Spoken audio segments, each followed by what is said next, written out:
What's going on, everybody? I'm Primalliquid, bringing you guys another Star Ocean The Divine Force guide. And in this one, we're going to be creating the best accessory, including what factors to put on it. Now, this is going to be a little bit of a decisive video, simply due to the fact the best accessory is going to fluctuate depending on who you ask. For example, I know there are going to be people out there who are just going to look at the numbers and they are going to assume either the Holy Restless Idol or the Divine Smiling Idol is the best accessory, simply due to the fact it offers more on-paper attack, intelligence, and defense. Now, I'm going to disagree with that, because in this game, once you actually get a proper build going, you don't need more damage, you're already one-shotting everything. What we need is a little bit more survivability, because Ethereal Queen is cheap AF basically. So, because of that, the accessory that we are actually going to be using is going to be the tried and true Tri-Emblem. And the main reason we're going to be using the Tri-Emblem is, aside from the fact that it gives 173 in every stat, which yes, is not the best, we're going to be using it because it gives us an extra 20 in every resistance slot. That is both for elements and statuses. What this means is, with two of them, and having all of the skill tree completed on a character, you are going to be up to 60% resistance on everything. That's going to give you one hell of a bit of survivability, almost to the point where pretty much nothing will even be able to damage you, let alone kill you. And of course, that's before we even talk about the factors as well. Now, before we get to factors though, let's talk about how to get Tri-Emblems. Now, the easiest way of getting them is going to be using alchemy. Also, I will say is you can actually do this incredibly early. Technically, you can do this the minute you unlock alchemy. However, it is expensive on fall, so, you know, just decide yourself. Do you want to do the early game fall trick to make these Tri-Emblems early, or do you want to wait until later in the game? Me personally, I would suggest maybe waiting for the accessories, but if you want to get overpowered weapons early, that's also possible as well through this method. So what we're going to do is we are going to go to alchemy, and we are going to specifically use Pbird. Now, the reason I use Pbird is because he's the only one I can actually make these with for some reason. I don't know whether that's intentional, such as a character-specific recipe. However, one of the things you are going to need is Wild Instinct. And unfortunately, I have used these on other characters as well, but I've still not been able to craft these last two items that I'm going to talk about. So again, I would just suggest using Pbird. Now, work your way through upgrading the materials if you're early on. So, you know, if you only have access to Mithril, for example, buy 20 of them and just upgrade them, save and load if you do not get enough. And as you go, this is the correct order, by the way, as you go through the materials, you will eventually come to the Moonstone, the Meteorite, the Exfolium Crystals, and the Philosopher's Stone. Now, these crystals and stones are in particular used for the best armor and weapons in the game. However, in order to get Philosopher's Stone, you need to upgrade the Exfolium Crystals through alchemy. So what we're going to do is, I'm going to do this with Pbird real quick, and during the actual process, oh well, we got a meteorite that time, during the process of going for Philosopher's Stones, you can actually get Tri-Emblems, as you can see right there. So what I would suggest doing is making sure to save before you do this. If you don't get enough Philosopher's Stones or Tri-Emblems from your crystals, then reset and load your save. Save scumming's great after all. So we're just going to keep doing the Exfolium Crystals, get a couple more. Although, again, like I already have plenty backed up, so that's not a problem. Let's see if I get one more on the last attempt, and hey, I did. Okay, sweet. So we're going to exile to there. So that is how you get the emblems. Also, don't worry about Philosopher's Stone. We're not going to be using them for accessories. They are going to be used, however, in the weapon and armor videos that are coming soon. So now that we've got our emblem, we are going to go to Synthesis. Now, for this, I do suggest going to an early game village and just buying a low level accessory. That's going to help you save a bunch of fall for when it comes to actually transferring the traits across. Also, for Synthesis, I would suggest using Malkia. She is the best at Synthesis, so we're going to use her. Now, I have already created one accessory because obviously we do have two accessory slots. So what I've already done is I have created a power ring with some of the factors on that I will be using on one of the rings.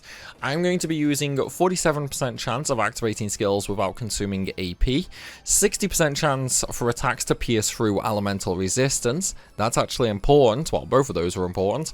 30% chance to fire lightning projectiles upon attack. So that is for melee attacks, to be specific.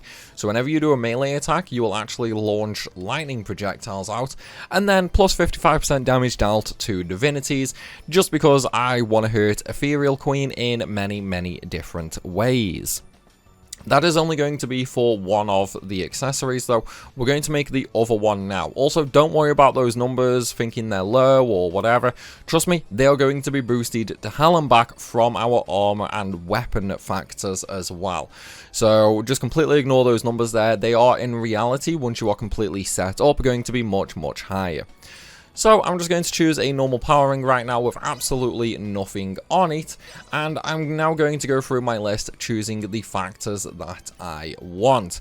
Now, unfortunately, I'm kind of unlucky, and all the factors I want on this are actually from the little pieces here, so I'm now going to have to go through and actually, you know, just choose through them. So the first one that I'm going to be using, I have on my Koro piece, which is absorbs 6% of damage dealt. This is going to be great for any kind of melee fighter, because again, this kind of is mostly for melee characters, plus Midas, since Midas' most overpowered attack, you have to be basically right up in their face anyway. So again, the extra damage dealt, the absorption of damage dealt just gives us that extra bit of survivability, which will come in very handy.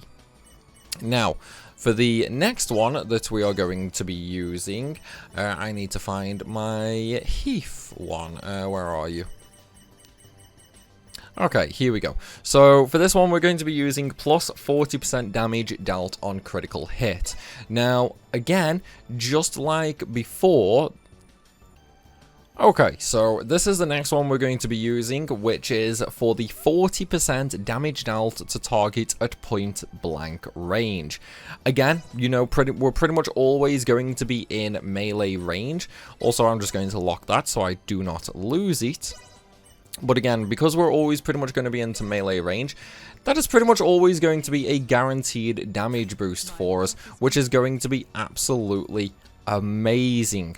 Also, one thing to note is, again, because the armor and weapons are going to boost the factors on accessories by a huge amount due to the multiplicative nature of the factors on them, that 40% close range damage is going to be much higher.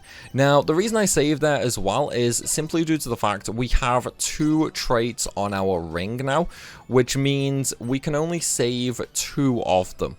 So what we're going to start doing now is we are going to start factor locking both the good factors, and then every time we do a synthesis, we are going to save. That way, if we do not get the traits that we want, we can then simply reload the save and try again. So with that, let's go ahead and move to the third one, which I did just see. There we go, there's Heath. So this is going to be plus 40% damage dealt on a critical hit. Again, very self-explanatory, it's more damage at the end of the day. And once again, it is going to be multiplied by our armors and our weapons as well. So a very nice damage boost across the board. So Now that we've got 3 of the 4 factors on there that we want, once again, we are going to save, because this is going to be the part where if you have to reload because you were unlucky and you did not get your correct factor on there, this is probably the point that that is going to happen. So what we're going to do now is, once again, I'm going to select the item that we were just using, so my power ring when I find it. Shame there's no actual good search feature in this game. Okay, so there's my power ring. Again, I am going to factor lock, and I'm just going to do the top 2 because, you know, it doesn't really matter. And then we're going to go and find the actual last trait that I want, which is right here. Plus 33% damage dealt to targets at point blank range. Obviously, we've already gone over that. This is just a much extra boost. Now, originally, while I was doing my testing on a bunch of these factors, there was one which is a little bit similar to the fire lightning out, however this time it is fire, and I unfortunately screwed up and sold that item, so I do not have that factor anymore. If I did, I would be using that one instead of this second point blank range increase.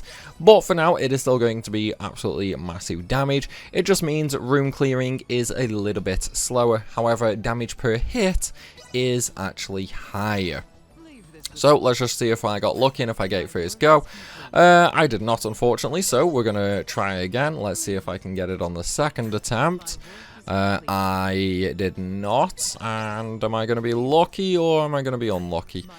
And I was unlucky, sod's law. Okay, so what I'm going to do now is I'm just going to cut to the part of the video, like I'm going to reload my save, and I'm going to keep doing that until I actually get what I want, and we'll resume the video from that point onward.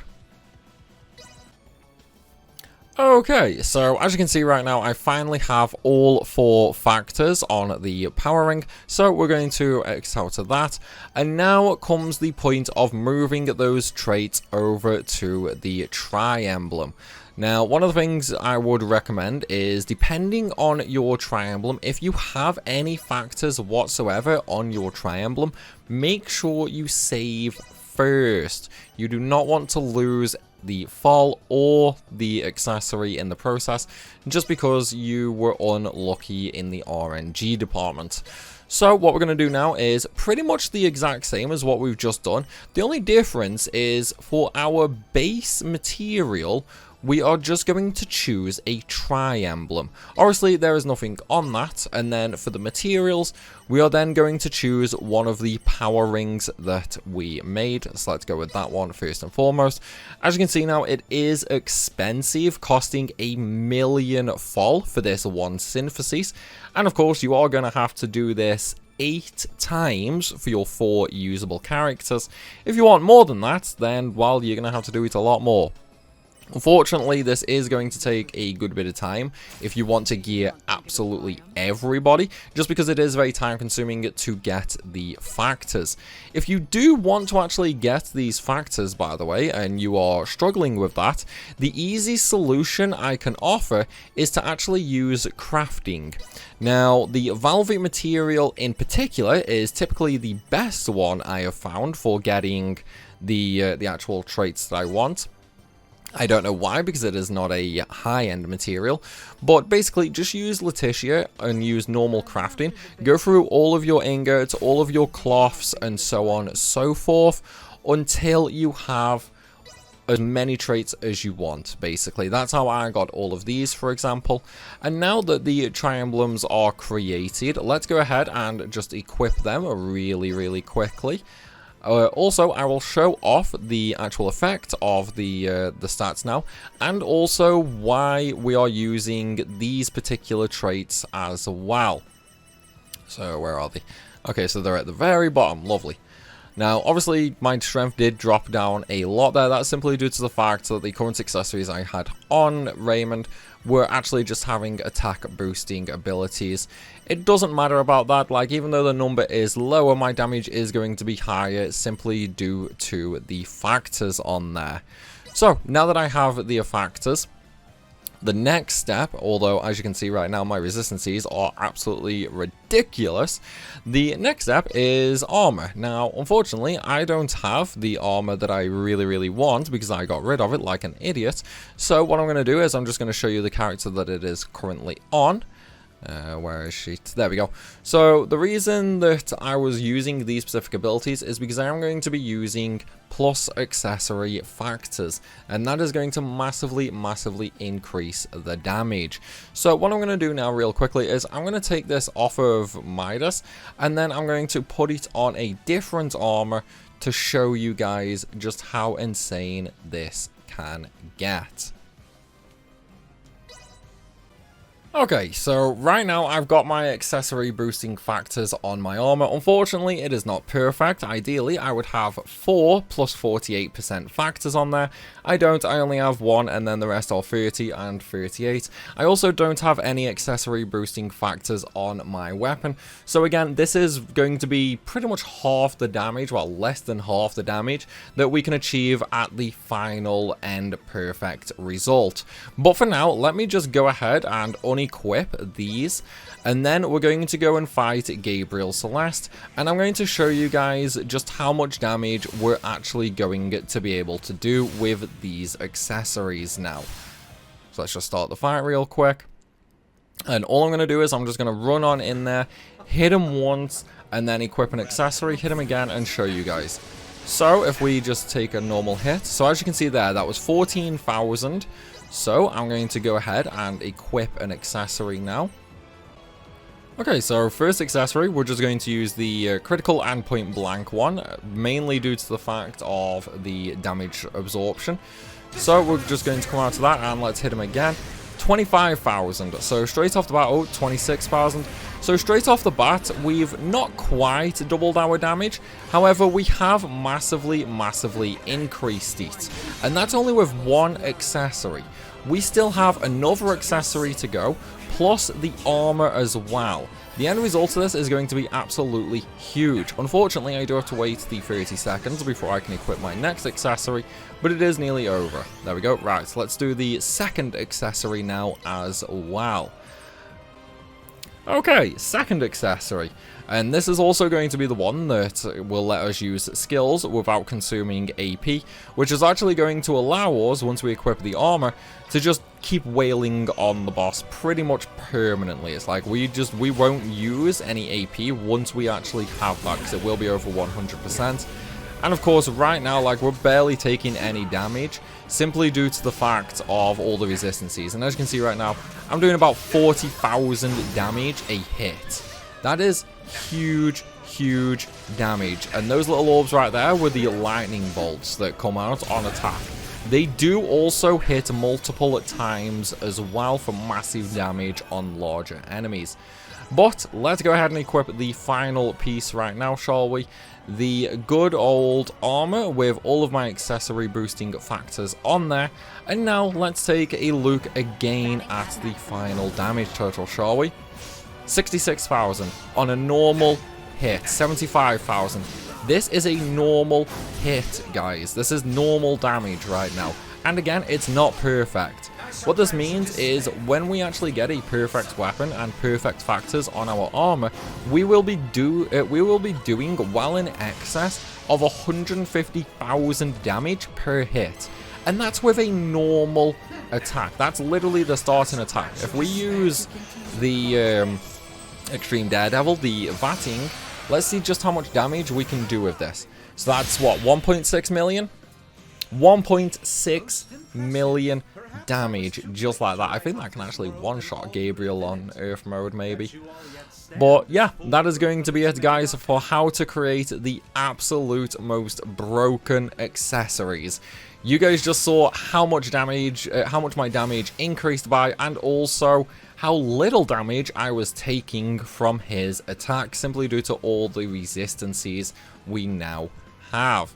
But I do hope you guys have enjoyed this video, and I hope it's helped. If it has, then please be sure to smash that like button and drop a comment down below. Let me know the first thing you are going to murder with these accessories, or are you going to change any of the factors on these accessories? I'm really curious what you think. Also, for anybody new to the channel, make sure you hit that subscribe button so you don't miss out on any more Divine Force guides. As always though, everybody, thanks for watching, and I'll see you soon.